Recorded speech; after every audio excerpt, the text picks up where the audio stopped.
नमस्कार प्यारे साथियों, आप लोग कैसे हैं। आई होप कि आप लोग अच्छे होंगे और आपकी पढ़ाई बेहतर चल रही होगी और आप लोग अपने जीवन को बेहतर बनाने के लिए अथक प्रयास कर रहे होंगे। प्यारे साथियों, आज एक छोटे से वीडियो के साथ आया हूं, लेकिन इस छोटे वीडियो के माध्यम से आप लोगों को एक बड़ी जानकारी मिलने वाली है। जैसा कि आपको सामने से व्हाइट बोर्ड पर दिख रहा होगा, मैं आज आप लोगों को क्या पढ़ाने वाला हूं, ज्वालामुखी से संबंधित। जी हाँ, ज्वालामुखी से संबंधित एग्जाम में हमेशा प्रश्न पूछे गए हैं। वह कोई सा भी ऐसा एग्जाम है शायद ही कि जो छूटा है, लेकिन ज्वालामुखी से संबंधित प्रश्न आपको बार बार एग्जाम में देखने को मिल जाएंगे। या तो ये देखने को मिलेंगे कि ज्वालामुखी का निर्माण कैसे होता है, या ज्वालामुखी जब विस्फोट होता है तो उसमें सर्वप्रथम कौन सी गैसें निकलती हैं, आदि से संबंधित बनने वाले उन सारे प्रश्नों को मैंने इसमें समाहित किया है, जो आपके एग्जाम की दृष्टि से बेहद महत्वपूर्ण है। तो आइए प्यारे साथियों, हम समय को ना गवाते हुए अपने मंजिल की ओर चलते हैं और देखते हैं कि ज्वालामुखी से वो कैसे कैसे प्रश्न बनते हैं, उनको समझने का प्रयास करते हैं। और उम्मीद करता हूं कि इस वीडियो को देखने के बाद ज्वालामुखी से उठने वाले उन सारे प्रश्नों को आप कर पाएंगे जो आपको एग्जाम में बार बार परेशान करने का कार्य करते हैं। सबसे पहले तो प्यारे मित्रों, आप लोग ये समझिए कि ये हो गई हमारी पृथ्वी। जी हाँ, ये हमारी पृथ्वी का एक छोटा सा डायग्राम होगा और इसको आप समझेंगे कि ये ऊपरी हिस्सा हो गया और ये जो है मध्यवर्ती भाग हो गया, और ये वाला जो है याद रखना ये निचला वाला भाग हो गया।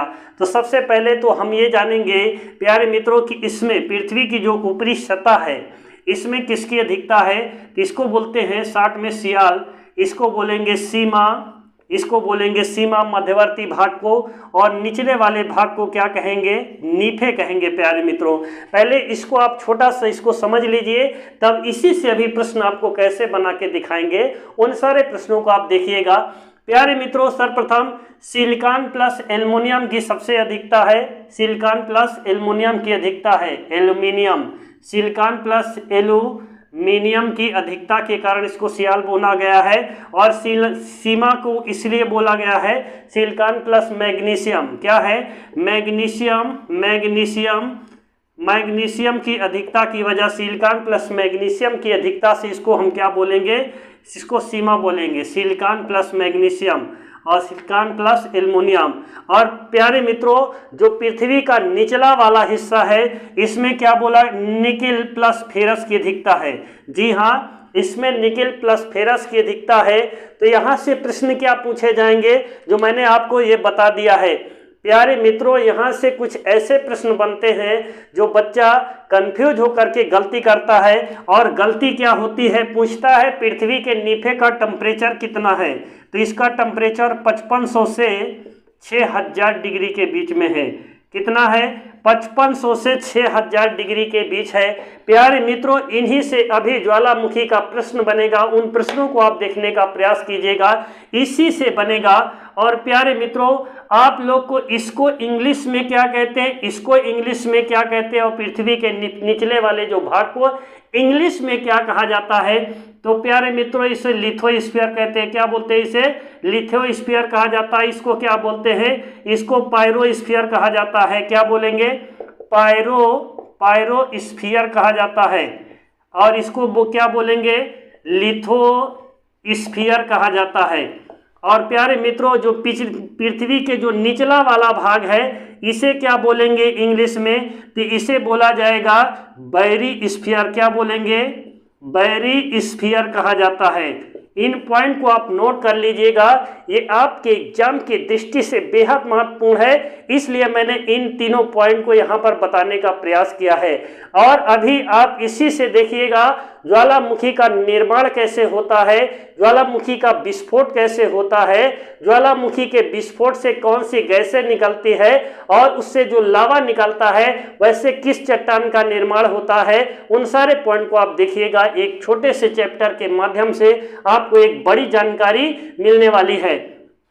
तो प्यारे मित्रों, आप लोगों ने यहाँ तक देखा, और अब इसके आगे देखने का प्रयास कीजिएगा, क्योंकि इसके आगे ही वो सारे एकदम मेन पॉइंट वाले जो प्रश्न हैं, जो आपको एग्जाम में कहीं ना कहीं परेशान करने का कार्य करते हैं, उन पॉइंट को आप देखने का प्रयास कीजिएगा, जो एग्जाम में बार बार प्रश्न पूछे जाते हैं। तो प्यारे मित्रों, सर्वप्रथम आप देखिए ऐसे प्यारे मित्रों, इसमें अगर हम बात करें प्यारे मित्रों, तो ज्वालामुखी का विस्फोट कैसे होता है। सर्वप्रथम प्रश्न ये है कि ज्वालामुखी का विस्फोट कैसे होता है। ज्वालामुखी का विस्फोट, तो प्यारे मित्रों अगर विस्फोट की बात करें, विस्फोट कैसे होता है, विस्फोट की बात करते हैं तो याद रखना ज्वालामुखी का विस्फोट कैसे होता है, इस विस्फोट को समझने का प्रयास करेंगे। प्यारे मित्रों, पृथ्वी के आंतरिक भागों में, मध्यवर्ती भागों में कहा जाए, आंतरिक भागों में याद रखना क्या होता है, खनिज पाया जाता है, खनिज पाया जाता है, धातुएं पाई जाती है और चट्टानें पाई जाती हैं।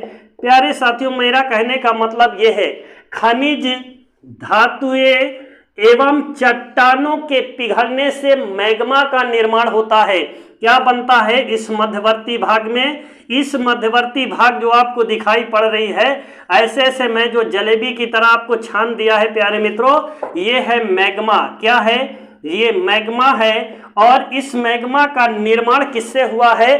खनिज, धातुओं और चट्टानों के पिघलने से। आखिर ये पिघला कैसे, कारण क्या है? तो जैसा कि मैंने अभी बता दिया है कि पृथ्वी के नीचे का टेम्परेचर कितना है, 5500 से 6000 डिग्री। जी हाँ, 5500 से 6000 डिग्री। इसका मतलब हमारे पृथ्वी के नीचे क्या हो रहा है, आग जल रही है क्या? जी हाँ, पृथ्वी के नीचे क्या जल रही है? आग जल रही है, लावा यहाँ से। और जब यहाँ से टेम्परेचर हीट होगा तो इसके ऊपर जो चट्टान होगा, खनिज, धातु, चट्टान, ये सब क्या हो जाएगा? पिघल जाएगा। क्या होगा? ये धीरे धीरे धीरे धीरे पिघलना प्रारंभ होगा। और प्यारे मित्रों, जब ये पिघलता है तो इसके पिघलने से लावा का निर्माण होता है, मैग्मा का निर्माण होता है। क्या बनता है? मैग्मा बनता है, लावा बनता है। इस लावा का निर्माण खनिज, धातुओं एवं चट्टानों के पिघलने से होता है। किसके? इसके पिघलने से होता है। इस पॉइंट को आप नोट करते जाइएगा। और मैं उम्मीद करता हूं कि इस सेशन को आप लोगों ने देख लिया तो ज्वालामुखी के विस्फोट से कैसा भी प्रश्न बन जाए आप उसको आग लगा दोगे, ये मुझे पूरा विश्वास है प्यारे साथियों। तो ये आप लोगों ने देखा कि मैग्मा का निर्माण कैसे होता है, खनिज, धातु और चट्टानों के पिघलने से। और ये पिघलता क्यों है? क्योंकि पृथ्वी के निचले भाग में टेम्परेचर हीट है, इसलिए पिघलता है। और प्यारे मित्रों, जब ये पिघलता है तो पृथ्वी के ऊपर से दबाव है। क्या है? पृथ्वी के ऊपर, ये देखिए, पृथ्वी क्या करती है? कमजोर चट्टानों को तोड़ता हुआ यही मैग्मा अधिक ताप और दाब के कारण, क्या कारण है? इधर देखिएगा, अधिक ताप एवं दाब के कारण कमजोर चट्टानों को तोड़ता हुआ, ये कमजोर चट्टानों को तोड़ता हुआ क्या करेगा? ये लावा रास्ता से निकलकर बाहर आ जाएगा। प्यारे मित्रों, इस पॉइंट को आप नोट करिएगा। पृथ्वी के कमजोर चट्टानों को अधिक ताप और दाब के कारण, ताप एंड दाब के कारण ये क्या करता है? कमजोर चट्टानों को तोड़ता हुआ पृथ्वी के बाहर आ जाता है। और जब बाहर आ जाता है तो बाहर आकर के ये ठंडा हो जाता है। तो ये किसको, कौन सा चट्टान बोलेंगे? तो प्यारे साथियों, जो पृथ्वी को भेद करके बाहर आ गया है, इसको हम बोलेंगे बेसाल्ट चट्टान। क्या बोलेंगे? इसको बोलेंगे बेसाल्ट चट्टान। बेसाल्ट चट्टान का आकार कैसा होता है? गुंबदा आकार। कैसा होता है? गुंबदा आकार का होता है, गुंबदा आकार का होता है। प्यारे साथियों, अगर यहां पर यह बात करें कि ज्वालामुखी जब विस्फोट होता है तो इसमें से सबसे पहले निकलता क्या है, तो आप लोग इसको नोट पॉइंट में लिखते जाइएगा। जब ज्वालामुखी का विस्फोट होता है तो इसमें सबसे ज्यादा जो निकलता है उसको एक एक पॉइंट में आप नोट करिएगा, जो ज्वालामुखी के विस्फोट से निकलता है। तो प्यारे साथियों, जैसे ही ज्वालामुखी का विस्फोट यहाँ से हुआ और ये आकर के कुछ आकार में जो जम गया, इसको बोलेंगे बेसाल्ट बोलेंगे, बेसाल्ट चट्टान। बेसाल्ट चट्टान कैसा है? तो याद रखना, ये आग से निकला हुआ है ना, और इसको बहिर्भेदी भी बोलते हैं। क्या बोलेंगे? बहिर्भेदी आग्नेय चट्टान, बहिर्भेदी आग्नेय चट्टान है। किसको बोलेंगे? बेसाल्ट को बोलेंगे। जो पृथ्वी को भेद करके बाहर आ गया उसको बोलेंगे बहिर्भेदी आग्नेय चट्टान है।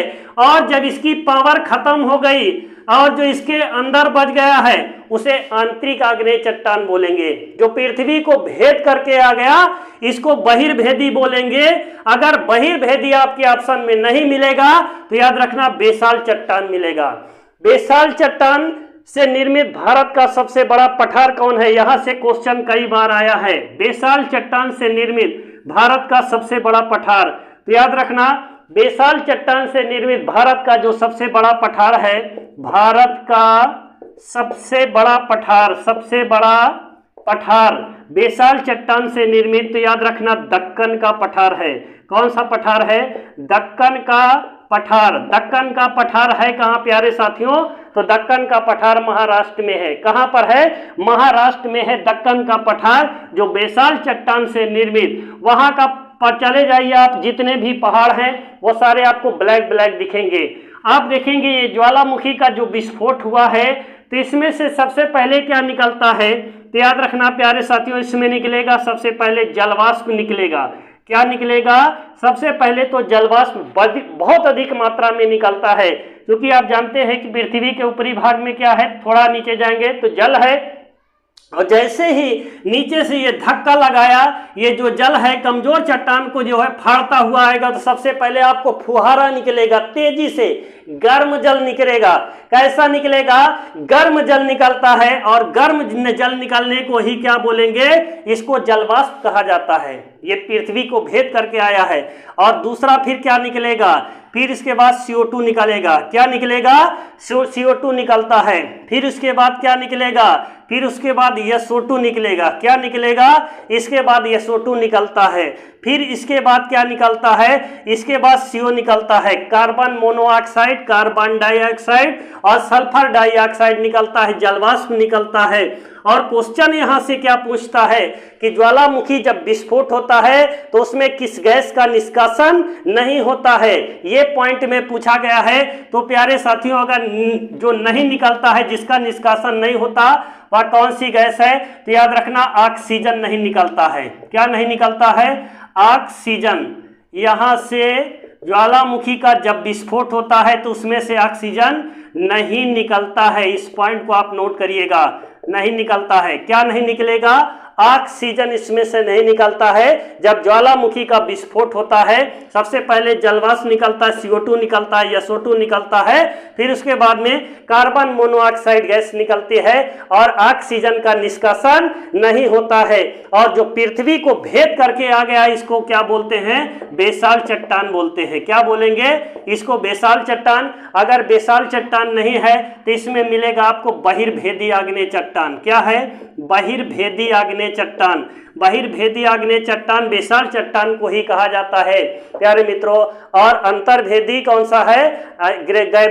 ग्रेबो या ग्रेनाइट अंतर्भेदी आग्नेय चट्टान है, जो पृथ्वी को भेद करके बाहर नहीं आ सका है, इसी पृथ्वी के अंदर लावा के रूप में जम गया है। ये जो जमा हुआ है, जो नहीं निकल पाया है, इसको क्या बोलेंगे?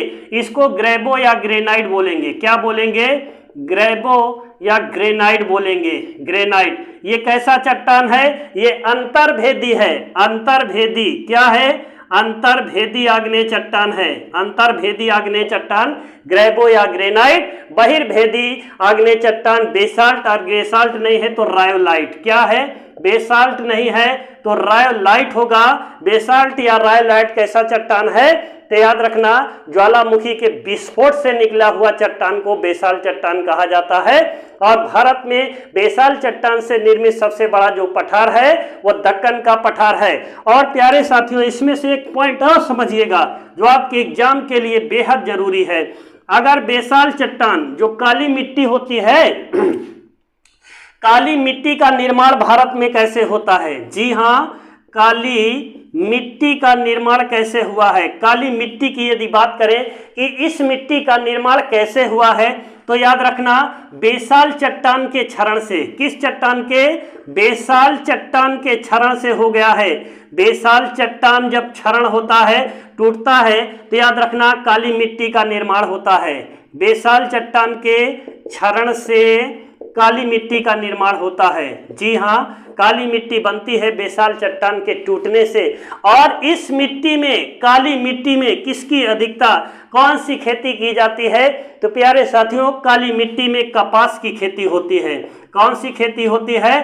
कपास की खेती काली मिट्टी में किया जाता है। और आप लोग सब जानते हैं कि गुजरात जो है कपास में नंबर 1 है। पूरे महाराष्ट्र और गुजरात में जो है सबसे ज्यादा कपास की खेती। आप उधर चले जाइए, सीधा आपको एमपी जैसे ही डाकेंगे आप, टोटल सीधा आपको सिर्फ कपास दिखेगी। वहां पर भारत की कॉटन सिटी इसीलिए बोला गया है कि भारत की कॉटन सिटी कौन है? तो कॉटन सिटी की बात करेंगे प्यारे मित्रों, कॉटन सिटी भारत की मुंबई को कहा गया है। किसे कहा जाता है? कॉटन सिटी मुंबई को कहा जाता है प्यारे मित्रों, क्योंकि वहां पर सूती कपड़े जो है अधिक होते हैं, इसलिए उसे कॉटन सिटी बोला गया है। और वहां पर कच्चा माल भी मिलता है, कपास मिलता है, जिससे सूती कपड़े बनते हैं। इसलिए भारत की कॉटन सिटी कौन है? मुंबई को कहा जाता है प्यारे साथियों। आई होप कि आप लोग यहां तक मेरी बात को समझ पाए होंगे प्यारे साथियों।